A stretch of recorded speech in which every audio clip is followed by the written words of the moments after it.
In this video, we will learn that what are different parameters which are used to diagnose the obesity. Obesity or overweight, basically, it can be diagnosed on the basis of different types of height and weight tables are available.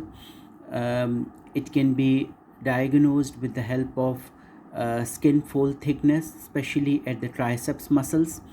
But the most commonly used criteria for the diagnosis of the overweight or obesity is the body mass index. So what is body mass index? Body mass index is basically it is the weight in kg divided by height in meter square. So we can say that it is a ratio of weight in kg divided by height in meter square. It is the most commonly used parameter to assess the obesity. So on which basis we diagnose that the person is overweight or obese? So if the value of BMI, body mass index, is less than 20, it means that the person is overweight. For normal healthy individual, the range is from 20 to 24.9. For overweight person, the value is between 25 to 29.9.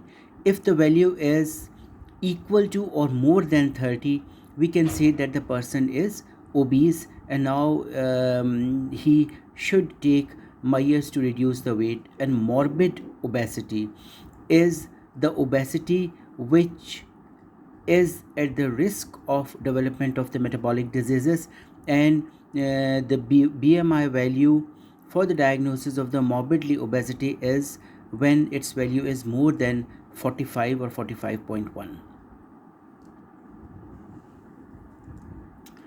So now there are certain entities which are which we should know in order to understand the subject of the nutrition. Number one is dietary reference intake.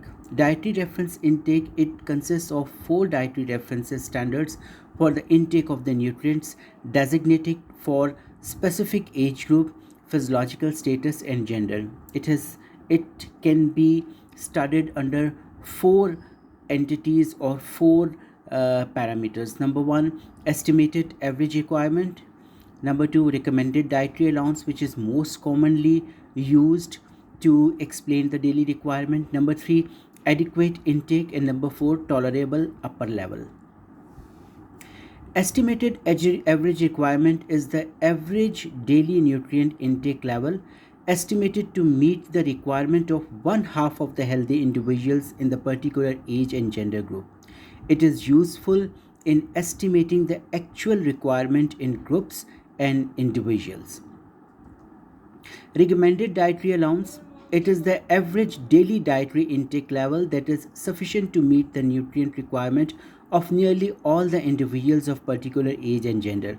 It is basically internationally set to provide the margin of safety. Means this is the value. Basically, this is the value which give us the daily requirement of any dietary substance like vitamins, minerals, even carbohydrates, proteins and fats. Adequate intake is the set instead of recommended dietary allowance. If sufficiently supplied, or we can say that this value is used, or it is a criteria which is set when sufficient knowledge about the daily intake of any substance scientifically proven is not available. So adequate intake is set instead of the recommended dietary allowance if sufficient scientific evidence is not available to calculate the estimated average requirement or recommended dietary allowance. It is basically an estimated value of the nutrient intake by specific group which is assumed to be adequate. Tolerable upper level intake, the upper level is the highest daily intake that is likely to pose so that no risk of adverse effect are there. Means that this is the maximum amount of the nutrient which will not cause the adverse effect, or we can say that more than taking of the nutrient than this tolerable upper level, it will cause the potential risk of the disease. So in short words, we can say that it's the maximum amount of the nutrient which is recommended to take, and more than it will cause the potential risk of the disease. Thank you.